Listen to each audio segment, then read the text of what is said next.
76.6 billion in loans from 76.6 billion in loans from foreign banks. Kenya's public debt hit 9.145 trillion in December, against the allowed limit of 10 trillion shillings, leaving President Ruto's administration with little room to borrow. The shilling is officially exchanging at all-time low of about 127 shillings to the dollar, translating to over 24% depreciation since March 2020. But many banks and foreign exchange bureaus are quoting as high as 137 shillings as the dollar becomes scarce. We do not pay cabinet secretaries or principal secretaries to tell us how bad things are. Kenyans know that already. We do not pay government to tell us where and how things went wrong and who is responsible. We do not pay this administration to supply us with morticians, deniers, and revisionists, which is what we seem to have every day. Honorable Watch, in January. In January,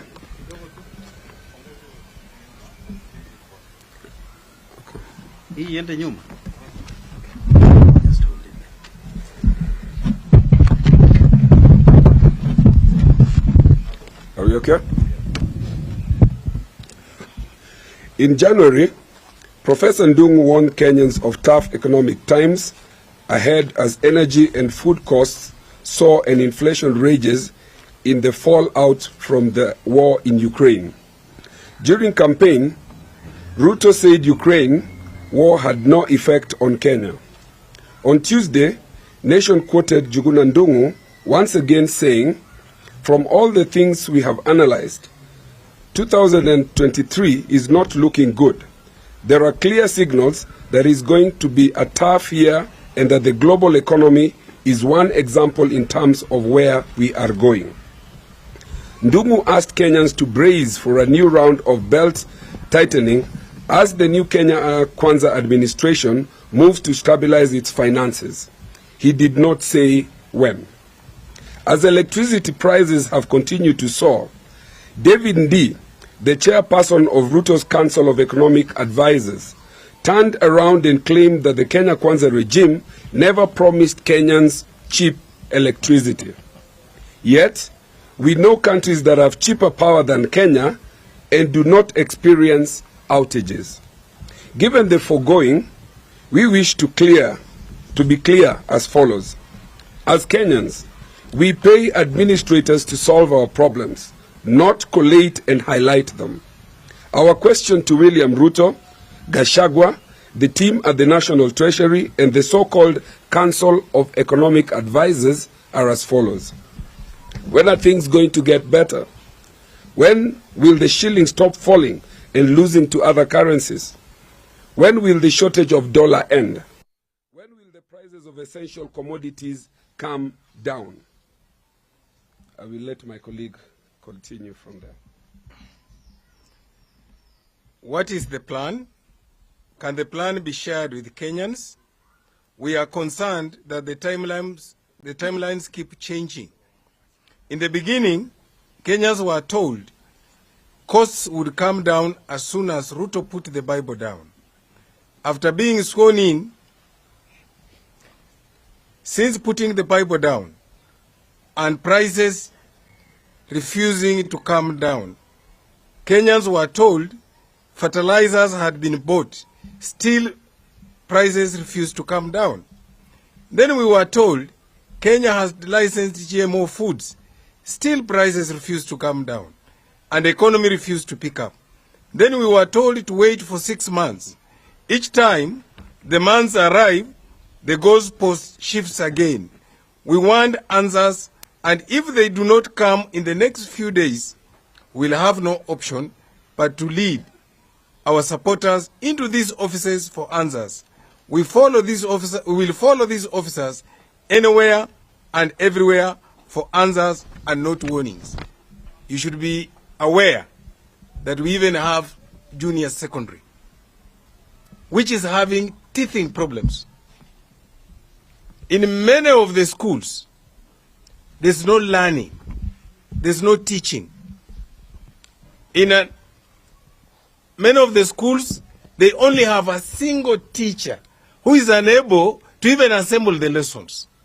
The questions are, did we take over power without a plan? Thank you very much, Thank you very much, my colleagues. I wanted to say, members of the media, that what we are doing here today, we are going to be addressing you more regularly on topical issues touching on the welfare of Kenyans. And we are going to be doing this from here, Orange House, and also from the offices of our member Azimio One Kenya coalition political parties. But basically, just to add on the statements that have been read, is to say that from policy, regulatory, and legislative point of view, that there is nothing, there is absolutely nothing that is going on in this government. Zero. We have just gone through supplementary estimates in Parliament, and I know most of you have the details. There was nothing in that supplementary budget that pointed out to the direction of a government that is trying to lift Kenyans from bottom to up. Again, we are going through budget policy statement right now. Again, in that document, there's zero. There's nothing pointing to the direction that there's a government that is keen on improving the welfare of Kenyans in the areas that they cite in churches. So what we are saying, what we are telling Kenyans, is that we are worse off. We have never been worse off the way we are worse off today. And therefore, our message is that we are not going to wait, and Kenyans should not wait. We are tired, and we have to take the responsibility of taking care of ourselves as Kenyans. And lastly, before you bring up your questions, you know, there's this debate that is going on in the country about the expenditures of the previous regime and the expenditure and how they were occasioned and how they were happened. And I have seen that the constitutional office, the office of the Controller of Budget, is trying to run away from responsibility. And I think this is dangerous because that office was given the mandate of the independence mandate. That office was not supposed to be managed by anybody. In fact, Kenyans put faith in that office to help us check the excesses of a rogue government. Therefore, I want to urge the Controller of Budget that you have to take responsibility for those expenditures. Because we are not going to allow you to say that you are forced. You have the tenure of office and independence of the office. So you have to take responsibility. Secondly, the misuse or use of Article 223 in the Constitution is not something which is isolated. And actually, if you look at the records of expenditures since Mr. Ruto took over the reins of power, you will realize that they have spent more resources using Article 223 than even what was spent previously. And more importantly, that the resources they have spent have been spent on useless things like, you know, prayers, interdenominational prayers, you know, setting up offices, useless offices. You know, the deputy, Mr. Gachagua has spent more resources than any other officer. And you know, the value he has to this government is zero. The only value he has to this government is dowry. I've said this before. So what we are saying is that this article is being abused by this regime. And they cannot turn around and say that it is the previous regime. In fact, the previous regime, the items listed are actually developmental items. Monies were spent on essential services that actually were benefiting Kenyans at that particular time. Thank you very much. Do you have questions? Aya, asante sana. Tuchukue maswali tafadhali. Yes, Luke. Yes, I have one question, not very much related to... Please, let's start with the ones that are related to the statement, then we will come to yours. Maybe you can take note and then you answer it. Yes, later. just let the others ask and then we'll take yours. I know what you want to ask me. Any other person? Gatete? That means the statement was comprehensive. People don't have any questions. I like that. Bwana SG, Yes. Gatete from Citizen. Yes, A Gatete. question. You have not given us the timelines. You're just saying if the government does not do this within a few days, we are going to mobilize our supporters to go to these offices. These answers are urgent, Gatete. We have said that the government needs to come out and tell us and tell Kenyans that they have a plan for any of these things that we are addressing. We are tired of people, over-articulating the problem. As we have said, we have seen previous governments that arrived that were prepared on day one to tackle the problems of Kenyans. These matters cannot wait any longer because we represent people here in Nairobi, across the country, explain to Kenyans what the plan is in terms of economic recovery. We don't want people to continue threatening to name individuals who have looted Kenyan money. If you have the names, call a press conference like this and tell Sifuna took 10 million. We have sent the details to the DCI and to the ESCC, the accountability agencies. Let them do the investigations because even Kenyans want to know. But we cannot have a government of lamentations. They don't have any plan. Every time they come, they tell us about the previous regime. The Kenya Kwanza administration, if it is an administration, must now start accounting for its time. For its time, for the time that you've been in office up to today. We have shown you by way of examples what the NAC government did in a matter of months. These characters who impose themselves on Kenyans, they have no plan. That's what we are saying. And maybe to add on that, Gatete, maybe to add on that. No, this issue of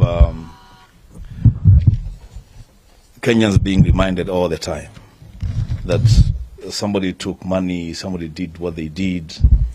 As you pursue that line, which is okay. If somebody stole money, then go for those people. But as you do that, tell us what you're doing with the money that you're collecting now. Because you're collecting money now. Yeah, you're collecting money now.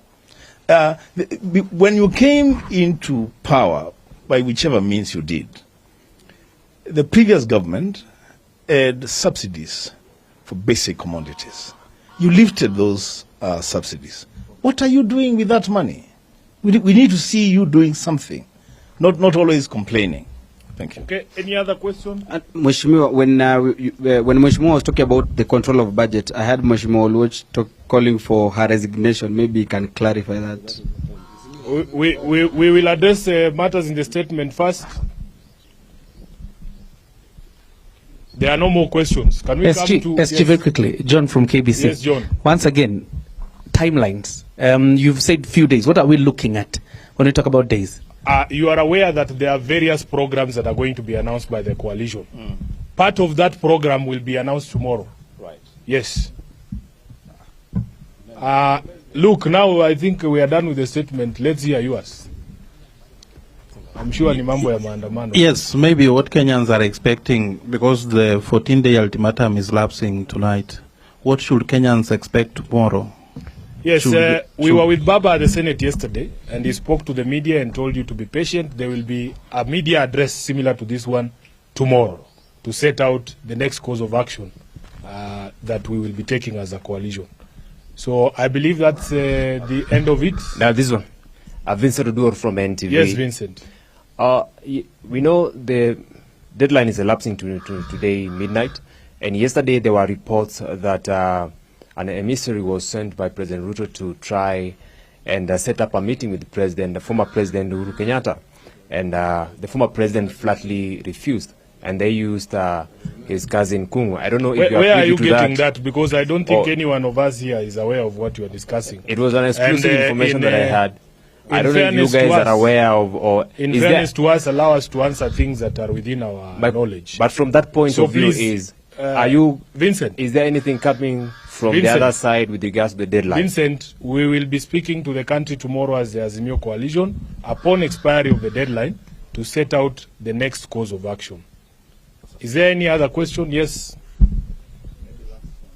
No, it's okay. We can go the whole day if you want. Thank you. There's no coalition which when you won an election, some of your members, we are seeing them going to State House, and there is an allegation some of the money they are paid is the money which is coming from the external. What's your take on that, and what are you going to do with that? Because if that's true, then the petroleum is just within the coalition. We will discuss that matter at another opportunity. I have told you we are back at Chungwa House. We will be giving briefs of meetings of the party, the coalition, at regular intervals, and I'm sure these matters will be addressed. For now, Kenyans want to know if this government has a plan to reduce the price of unga at least to the 100 shillings that Uhuru left. Hapo ndio tuko. Asanteni sana, Mungu awabariki.